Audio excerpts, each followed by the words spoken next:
So you've got a product or service that you need to sell. What's the first thing you need to do? That's research. Now, research is going to give you insights into more about your product or your service. It's going to tell you more about the way your brand is positioned in the market, which is very important for differentiation. It's going to tell you a lot about your audience, and that's going to give you the information you need to make your marketing message more effective. And it's going to tell you all about your competitors, so you can compare your brand to the competitors, see what they do better, what are some things that you can get inspiration from, and also what are some things that they are doing worse. So how can you differentiate your brand from the others? So just before we get started and talk about the in-depth part of research, I just want you to make sure you like this video and subscribe for more content just like this. It's going to be all about marketing, Facebook ads, and anything else digital marketing. So let's get started. So the first thing is the product research. Now this is really important because obviously this is what you're going to be putting on the market. This is what you're going to be advertising to people. So it's pretty basic. Just write down all of your features, all of your benefits, what are the problems your product or service solves, and how does it solve those problems. The how part is very important because you need to be able to formulate that in a way that's clear to the audience so they fully understand what they're potentially going to buy. And it's going to give you a few ideas on ways that you can position this product or service in your marketing. It's also a good idea to write down some of the emotional, unique selling points. So what's unique about your product or service that fulfills an emotional need? For example, how does it make them feel more confident? How does it make them feel better? How does it relieve the pain? Those types of things that you want to write down. And then you want to go a little bit deeper into how your product works.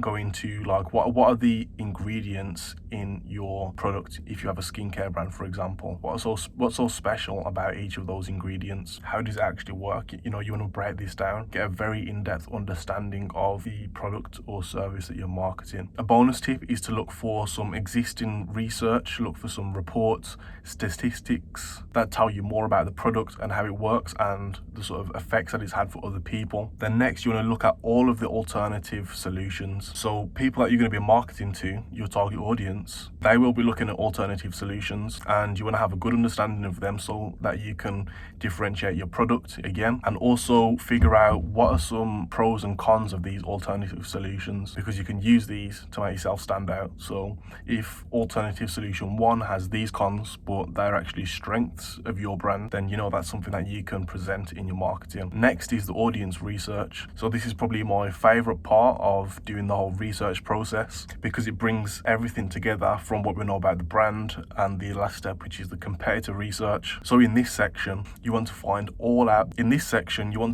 out about all of the things that your target audience thinks about. What are their desires? What are their fears? What questions do they have? What are their objections? And you might start to notice that certain questions or objections pop up frequently. As you take notes and doing this research, you want to note down the frequency that these things pop up, because at the end you're going to have a list of different things that your target audience says and talks about online. At the end you can rank those things in terms of their frequency, and that's going to give you an idea of what you should address first in your marketing. So there's a ton of different sources that you can learn more about your audience. One of the first places that I start is with the social media page or existing ads, because people they'll make comments online, and if you can read between the lines, that's going to give you a bit of an insight to what they're actually thinking. Some people will just give outright objections or questions. Again, you're going to start to notice different themes throughout these comments, and that's going to give you a better understanding of what people are thinking and feeling. Other good places can include other YouTube channels. It can include your competitors' ads, see what people are saying in their comments, and you can take a website such as Reddit, Quora, basically just anywhere that your target audience is posting and putting their thoughts out there online. And this is the best source of data that you can find because it's your direct audience, and it's better than surveys,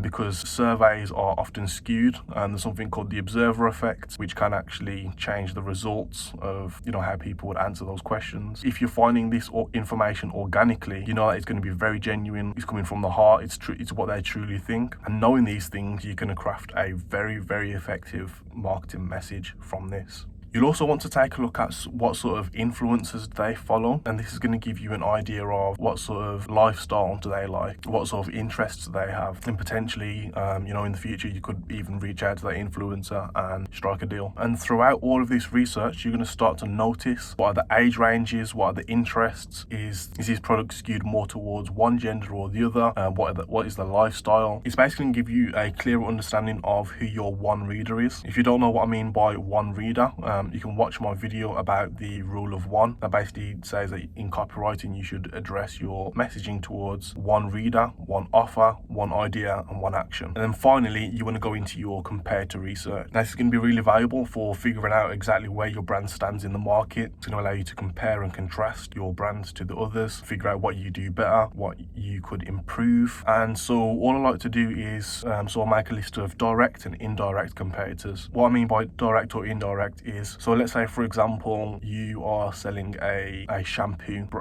product. You sell shampoo and conditioner. So the problem that you could be solving with that product is, make people's hair softer. They have dry scalps, they have dry hair, and your product solves that. A direct competitor could be another shampoo brand. It could also be a hair oil brand, but an indirect competitor could be a brand that sells other hair accessories. It could be hair extensions, it could be hair dryers, but they're targeting the same market as you. Although the product is different, there is a lot you can learn about looking at their marketing and seeing what they're doing better. And so as you make a list of the direct and indirect competitors for each one, you want to write a summary of what their main offer is, what is their messaging, what are their angles, and who do you think they're actually targeting. And then you want to break down how are they different. So this can be in good ways or bad ways, but not in all the ways that they are different. And then from there, you can figure out, okay, I want to take this good point and use it in my own brand. You can also look at the bad point and say, okay, this is something that's a strength in our brand. This is something that we do better. We don't have this complaint. So we can then present that in our marketing so that people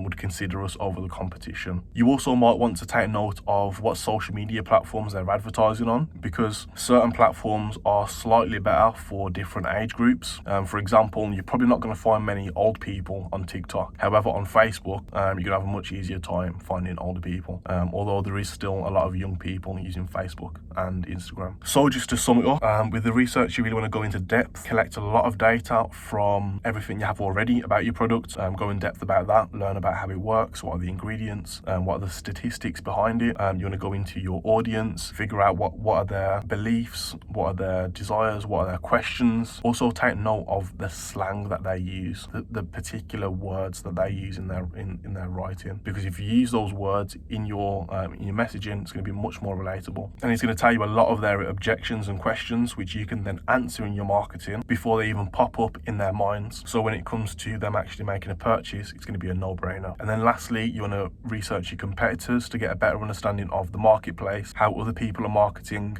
and get inspiration for what you can do better with your brand and position your brand as different from the rest. It's really important you do this step because your market positioning is going to play a key factor in creating success with your marketing and advertising. So if you've enjoyed this video and you've got value out of it, make sure you do like, comment, and subscribe for more content just like this. And you can follow me on Instagram, Twitter, and TikTok at Joshua D. Simpson. Thanks for watching.